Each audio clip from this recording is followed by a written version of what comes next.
श्री गणेशाय नमः। दोस्तों, भगवान श्री कृष्ण को समर्पित जन्माष्टमी का त्योहार आज धूमधाम से मनाया जा रहा है। हर वर्ष यह तिथि भाद्रपद माह के कृष्ण पक्ष की अष्टमी तिथि पर पड़ती है। इस दिन रोहिणी नक्षत्र में भगवान श्री कृष्ण का जन्म हुआ था। इन शुभ पर्व पर लोग भगवान विष्णु के 8वें अवतार यानी भगवान श्री कृष्ण के बाल रूप की पूजा श्रद्धा पूर्वक करते हैं। जन्माष्टमी के मौके पर भगवान श्री कृष्ण के भक्त उनके पालना तथा बांसुरी को सजाते हैं। मान्यताओं के अनुसार जन्माष्टमी पर व्रत रखना अत्यंत लाभदायक है। इस दिन कथा श्रवण करने के बाद ही पूजा का समापन करना चाहिए। जो भक्त भगवान श्री कृष्ण के जन्म की कथा सुनता है उसे भगवान श्री कृष्ण का आशीर्वाद प्राप्त होता है। दोस्तों, जन्माष्टमी व्रत की कथा के अनुसार द्वापर युग में अत्यंत प्रतापी और दयालु राजा उग्रसेन मथुरा पर राज करते थे। जब उन्हें पता चला कि उनका बेटा कंस मासूम लोगों पर अत्याचार करता है, तब उन्होंने उसे खूब समझाना चाहा, लेकिन कंस ने अपने पिता का विरोध किया और उन्हें गद्दी से उतारकर कारागार में डाल दिया। राजगद्दी हासिल करने के बाद कंस ने अपने विशालकाय साम्राज्य की स्थापना की। वह बहुत ही शक्तिशाली राजा था, मगर दिन पर दिन उसका अत्याचार मासूम लोगों पर बढ़ता जा रहा था। कंस को अपनी बहन देवकी बहुत प्रिय थी। देवकी का विवाह यदुवंशी सरदार वासुदेव से हुआ था। एक ही दिन जब कंस अपनी बहन को ससुराल ले जा रहा था, तब अचानक से एक आकाशवाणी हुई। आकाशवाणी के अनुसार देवकी का 8वां पुत्र कंस का वध करने वाला था। यह आकाशवाणी सुनकर कंस क्रोधित हो गया, जिसके बाद उसने वासुदेव को मारने की कोशिश की। अपने पति पर हो रहे अत्याचार को देखकर देवकी ने कहा कि उसकी जो भी संतान होगी उसे वह कंस को सौंप देगी। जिसके बाद कंस ने वासुदेव को नहीं मारा, लेकिन अपनी बहन और अपने पति को कारागार में भेज दिया। वासुदेव और देवकी की जब भी संतान होती थी, तब कंस उसे मार डालता था। देवकी और वासुदेव की यह पीड़ादायक कहानी नंद और यशोदा को पता चली। उसके बाद जब देवकी का 8वां पुत्र हुआ, तब यशोदा की एक कन्या ने भी जन्म लिया था, मगर यह कन्या सिर्फ एक माया थी। जब देवकी ने अपने 8वें पुत्र को जन्म दिया था, तब भगवान विष्णु प्रकट हुए थे। भगवान विष्णु ने ये कहा था कि वह इस धरती पर कंस का वध करने के लिए जन्म लिए हैं। इसके साथ उन्होंने वासुदेव और देवकी को अपने 8वें पुत्र की रक्षा करने का रास्ता बताया। उन्होंने कहा कि अपने 8वें पुत्र को नंद के घर ले जाओ और वहां जन्म कन्या को यहाँ ले आओ और कंस को सौंप दो। इसके साथ ही श्री कृष्ण ने अपना आशीर्वाद देते हुए वासुदेव और देवकी से यह कहा कि दरवाजे पर खड़े पहरेदार गहरी नींद में चले जाएंगे। कारागृह के दरवाजे खुद ब खुद खुल जाएंगे और यह यमुना आपको मार्ग दिखाएगी। श्री कृष्ण की बात मानकर वासुदेव ने अपने 8वें पुत्र को उठाया और नंद के पास ले जाकर छोड़ दिया और यशोदा के पास सो रही कन्या को मथुरा ले आए। जब वासुदेव वापस आए तो उन्होंने देखा कि कारागृह के दरवाजे बंद हो गए हैं। इसी बीच कंस को यह पता चल गया था कि देवकी ने अपने 8वें संतान को जन्म दिया है। जब वो कारागार गया तो अपने हाथों में कन्या को उठा लिया और जैसे ही उस कन्या को जमीन पर पटकने वाला था, वैसे ही कन्या ने उसे यह चेतावनी दिया कि उसे मारने वाला वृंदावन में है और उसे अपने पापों की सजा जरूर मिलेगी। नंद और यशोदा ने श्री कृष्ण को पाला और श्री कृष्ण ने कंस का वध किया। जन्माष्टमी के अवसर पर लोग श्री कृष्ण की पूजा करते हैं तथा धूमधाम से इस त्योहार को मनाते हैं। भगवान श्री कृष्ण बचपन में बहुत शरारती थे। कभी गोपियों के मटके फोड़ दिया करते थे तो कभी बछड़ों को गायों का पूरा दूध पिला देते थे। गोकुल की गोपियां चाहकर भी प्यारे से श्री कृष्ण को डांट नहीं पाती थी, क्योंकि वो इतने नटखट थे कि उनकी शरारतों को देखकर उन्हें दुलारने का मन करता था। कान्हा की ऐसे ही लीलाओं में से एक लीला माखन चोरी की थी। ये तो सभी जानते हैं कि कन्हैया को माखन कितना पसंद था। माता यशोदा कृष्ण को जो माखन देती थी उससे उनका मन ही नहीं भरता था। इसीलिए मैया जहाँ भी माखन रखती, कृष्ण चुपके से गांव के बच्चों के साथ आकर सारा माखन खा जाते थे। ऐसा कई दिनों तक चलता रहा। जब मैया को कुछ समझ में नहीं आया कि माखन कौन चुरा रहा है, तो उन्होंने एक दिन चुपके से माखन से भरे छोटे छोटे घरों को रस्सी के सहारे ऊपर टांग दिया। लेकिन श्री कृष्ण की नजरों से क्या छुप सकता था। उन्होंने माता को माखन रखते हुए देख लिया अब समस्या यह थी कि माखन तक कैसे पहुंचा जाए। काफी सोचने के बाद उन्होंने सभी दोस्तों को इकट्ठा किया और बोले कि सभी एक घेरा बनाओ और उसके ऊपर चढ़कर माखन निकाला जाएगा। इस तरह से वह उनके सारे दोस्त पूरा माखन चट कर गए। इसके बाद मैया ने सोचा कि आज तो मैं पता करके ही रहूंगी कि आखिर मक्खन को कौन चुरा कर ले जाता है। उन्होंने माखन को मटकी में रखकर ऊपर टांग दिया और छुप कर देखने लगी। कुछ ही देर में कान्हा अपने दोस्तों के साथ वहां पहुंच गए। यह देखकर मैया को पूरी बात समझ में आ गई और जब सभी माखन चुराने लगे तो तभी माता यशोदा पहुंच गई। माता को देखते ही सभी बच्चे वहां से भाग गए, लेकिन कृष्ण मटके की रस्सी पकड़कर झूल रहे थे। माता ने आकर उन्हें नीचे उतारा और प्यार से डांटते हुए कहा कि अच्छा, तो तुम हो वो माखन चोर जिसने मुझे बहुत परेशान किया है।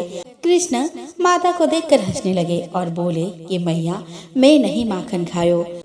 इस पर माता बोली कि अपने मैया से ही झूठ बोलते हो कृष्णा। कन्हैया की भोली सी सूरत देखकर, उसके प्यारी सी बात सुनकर माता ने कृष्ण को अपने गले से लगा लिया और बोलने लगे, मेरा प्यारा नटखट माखन चोर। बस तभी से ही कृष्ण को प्यार से माखन चोर कहकर बुलाया जाने लगा। भगवान श्री कृष्ण की कई सखियां थी। उन्हीं में से एक सखी द्रौपदी का श्री कृष्ण ने हर कदम पर साथ दिया। एक बार की बात है, जब पांडव पुत्र वन में रह रहे थे, तब महर्षि दुर्वासा अपने 10,000 शिष्यों को साथ लेकर पांडवों के पास पहुँचे। इसमें भी दुर्योधन की चाल थी। दुर्योधन ने ही उन्हें वहां भेजा था, और वो भी ऐसे समय जबकि द्रौपदी समेत सभी पांडव भोजन करने के बाद विश्राम कर रहे थे। युधिष्ठिर के पास उस वक्त सूर्यदेव से प्राप्त एक ऐसा चमत्कारिक अक्षय पात्र था जिसमें से जितना चाहो भोजन प्राप्त कर सकते थे, लेकिन शर्त यह थी कि उसमें से तभी तक भोजन प्राप्त किया जा सकता था जब तक कि द्रौपदी भोजन नहीं कर लेती थी। द्रौपदी के भोजन करने के बाद उस पात्र का उस दिन के लिए कोई महत्व नहीं रहता था। उस वक्त द्रौपदी ने भी भोजन कर लिया था। फिर भी युधिष्ठिर ने दुर्वासा ऋषि को उनके शिष्य मंडली सहित भोजन के लिए आमंत्रित कर दिया था। दुर्वासा ऋषि भोजन के पूर्व स्नान आदि नित्य कर्म से निर्मित होने के लिए अपने सभी शिष्यों के साथ गंगा तट पर चले गए। इसी बीच द्रौपदी सहित सभी पांडव को ध्यान आया कि भोजन की व्यवस्था कैसे की जाएगी। किसी ने भी इसका विचार नहीं किया था कि द्रौपदी भोजन कर चुकी है, इसीलिए सूर्य के दिए हुए बर्तन से तो उन लोगों के भोजन की व्यवस्था हो ही नहीं सकती थी। ऐसे में द्रौपदी बड़ी चिंता में पड़ गई कि यदि ऋषि दुर्वासा बिना भोजन किए वापस लौट जाते हैं तो वे बिना श्राप दिए नहीं मानेंगे। यह सोचकर द्रौपदी मन ही मन भयभीत हो गई। तब उन्होंने अपने सखा श्री कृष्ण का स्मरण किया और उनसे इस संकट से बचने का प्रार्थना की। उसने कहा कि हे प्रभु, आपने जैसा सभा में दुशासन के अत्याचार से मुझे बचाया था, वैसे ही यहाँ भी इस महान संकट से तुरंत बचाइए। श्री कृष्ण ने द्रौपदी की पुकार सुनी और वे तुरंत वहां आ पहुँचे। उन्हें देखकर द्रौपदी के शरीर में मानव प्राण लौट आए। द्रौपदी ने संक्षेप में उन्हें सारी बात सुना दी। श्री कृष्ण ने बड़ी अधीरता से कहा, अभी यह सब बात छोड़ो, पहले मुझे जल्दी से कुछ खाने को दो, मुझे बड़ी भूख लगी है। तुम जानते नहीं हो कि मैं कितनी दूर से थका हारा आया हूँ। द्रौपदी ने लज्जा के मारे अपना सिर झुका लिया। उसने रुकते रुकते कहा कि प्रभु, मैं अभी अभी खाकर उठी हूँ, अब तो इस बर्तन में कुछ भी नहीं बचा है। श्री कृष्ण ने कहा कि जरा अपना बर्तन मुझे दिखाओ तो सही। द्रौपदी उस बर्तन को ले आई। श्री कृष्ण उस बर्तन को अपने हाथ में लेकर देखा। उसके तले में उन्हें साग का पत्ता लगा हुआ मिला। उन्होंने उसी को मुंह में डालकर कहा कि इस साग के पत्ते से संपूर्ण जगत की आत्मा यज्ञ भोक्ता परमेश्वर तृप्त हो जाए। इसके बाद उन्होंने सहदेव से कहा कि भैया, अब तुम मुनीश्वरों को भोजन के लिए बुला लाओ। सहदेव ने गंगा तट पर जाकर देखा तो वहां उन्हें कोई नहीं मिला। बात यह हुई कि जिस समय श्री कृष्ण ने साग का पत्ता मुंह में डालकर वह संकल्प किया, उस समय मुनीश्वर लोग जल में खड़े होकर अघमर्षण कर रहे थे। उन्हें अकस्मात ऐसा अनुभव होने लगा कि मानो उन सब का पेट गले गले तक अन्न से भर गया हो। वे सभी एक दूसरे की ओर देखकर कहने लगे कि ऐसा लग रहा है कि पेट भरा हुआ है और अब तो खाने की बिल्कुल भी इच्छा नहीं है। अब हम लोग वहां जाकर कैसे खा पाएंगे। दुर्वासा ऋषि ने भी अपने पेट पर हाथ फेरते हुए कहा कि मेरी भी अब जरा भी इच्छा नहीं है भोजन करने की। ऐसे में दुर्वासा ऋषि ने चुपचाप वहां से भाग जाना ही श्रेष्ठ समझा, क्योंकि वे जानते थे कि पांडव भगवत भक्त है और ऐसा नहीं है कि वे हमें थोड़ा बहुत खिलाकर रवाना कर देंगे। ऐसे में सभी लोग वहां से चुपचाप भाग निकले। सहदेव को वह रहने वाले तपस्वियों से उन सब के भाग जाने का समाचार मिला और उन्होंने लौटकर सारी बात युधिष्ठिर से कह दी। इस प्रकार द्रौपदी की श्री कृष्ण भक्ति से पांडवों की एक भारी विपत्ति सहज ही टल गई। एक ब्राह्मणी थी जो बहुत गरीब और निर्धन थी। भिक्षा मांगकर जीवन यापन करती थी। एक समय ऐसा आया कि 5 दिन तक उसे भिक्षा नहीं मिली। वह प्रतिदिन पानी पीकर भगवान का नाम लेकर सो जाती थी। 6वें दिन उसे भिक्षा में 2 मुट्ठी चना मिला। कुटिया पर पहुँचते पहुँचते रात हो गई। ब्राह्मणी ने सोचा कि अब यह चने रात में नहीं खाऊंगी, प्रातःकाल वासुदेव को भोग लगाकर तब खाऊंगी। यह सोचकर ब्राह्मणी ने चनों को कपड़े में बांध कर रख दिया और वासुदेव का नाम जपते जपते सो गई। ब्राह्मणी के सोने के बाद कुछ चोर चोरी करने के लिए उसके कुटिया में आ गए। इधर उधर बहुत ढूंढा। चोरों को वह चने की बंधी पोटली मिल गई। चोरों ने समझा इसमें सोने की मोती है। इतने में ब्राह्मणी जाग गई और शोर मचाने लगी। गांव के सारे लोग चोरों को पकड़ने के लिए दौड़े। चोर वह पोटली लेकर भागे। पकड़े जाने के डर से सारे चोर संदीपनी मुनि के आश्रम में छिप गए। दोस्तों, संदीपनी मुनि के आश्रम में भगवान श्री कृष्ण और सुदामा शिक्षा ग्रहण कर रहे थे। गुरु माता को लगा कि कोई आश्रम के अंदर आया है। गुरु माता देखने के लिए आगे बढ़ी। चोर डर गए और आश्रम से भागे। भागते समय चोरों से वह पोटली वहीं पे छूट गई।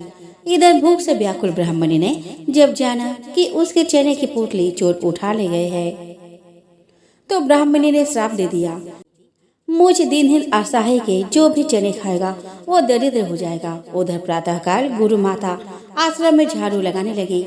झाड़ू लगाते समय गुरु माता को वही चने की पोटली मिली। गुरु माता ने खोलकर देखी तो उसमें चने थे। कान्हा और सुदामा जंगल में लकड़ी लाने जा रहे थे।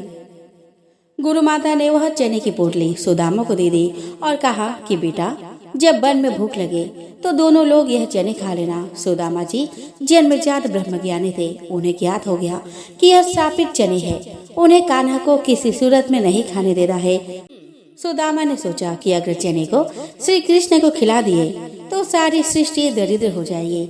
यह चने स्वयं खा जाऊंगा, लेकिन कृष्ण को नहीं खाने दूंगा।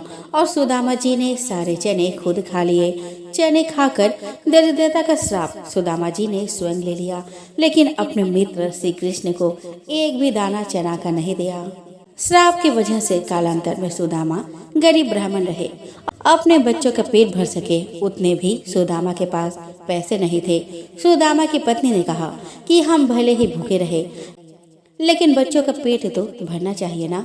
इतना बोलते बोलते उसके आंखों में आंसू आ गए। सुदामा को बहुत दुख हुआ। उन्होंने कहा कि क्या कर सकते हैं, किसी के पास मांगने थोड़े ही जा सकते हैं। पत्नी ने सुदामा से कहा कि आप कई बार कृष्ण की बात करते हो, आपकी उनके साथ बहुत मित्रता है, ऐसा आप कहते हो। वे तो द्वारका के राजा है, वहाँ क्यों नहीं जाते? जाइए ना, वहाँ कुछ भी मांगना नहीं पड़ेगा। सुदामा को पत्नी की बात सही लगी। सुदामा ने द्वारका जाने का तय किया। पत्नी से कहा कि ठीक है, मैं कृष्ण के पास जाऊंगा, लेकिन उसके बच्चों के लिए क्या लेकर जाऊं? सुदामा की पत्नी पड़ोस में से भुने चावल यानी कि पोहे ले आई। उसे फटे हुए कपड़े में बांधकर उसकी पोटली बनाई। सुदामा उस पोटली को लेकर द्वारका जाने के लिए निकल पड़े। द्वारका देखकर सुदामा तो दंग रह गए। पूरी नगरी सोने की थी। लोग बहुत सुखी थे। सुदामा पूछते पूछते कृष्ण के महल तक पहुँचे। दरबार ने साधु जैसे लगने वाले सुदामा से पूछा कि ओ भाई, यह क्या काम है? सुदामा ने जवाब दिया, मुझे कृष्ण से मिलना है, वो मेरा मित्र है। अंदर जाकर कहिए कि सुदामा आपसे मिलने आया है। दरबान को सुदामा के वस्त्र देखकर हंसी आई। उसने जाकर कृष्ण को बताया। सुदामा का नाम सुनते ही कृष्ण खड़े हो गए और सुदामा से मिलने दौड़े। सभी आश्चर्य से देख रहे थे, कहा राजा और कहा ये साधु। कृष्ण सुदामा को महल में ले गए। सांदीपनि ऋषि के गुरुकुल के दिनों की यादें ताजा की। सुदामा कृष्ण की समृद्धि देखकर शर्मा गए। सुदामा पोहे की पोटली छुपाने लगे, लेकिन कृष्ण ने खींच ली। कृष्ण ने उससे यह पोहे निकाले और खाते हुए बोले कि ऐसा अमृत जैसा स्वाद मुझे और किसी में नहीं मिला। बाद में दोनों खाना खाने बैठे। सोने के थाली में अच्छा भोजन परोसा गया। सुदामा का दिल भर आया। उन्हें याद आया कि घर पर बच्चों को पूरा पेट भर खाना नहीं मिलता है। सुदामा वहाँ 2 दिन रहे। वे कृष्ण के पास कुछ मांग नहीं सके। तीसरे दिन वापस घर जाने के लिए निकले। कृष्ण सुदामा के गले लगे और थोड़ी दूर तक छोड़ने गए।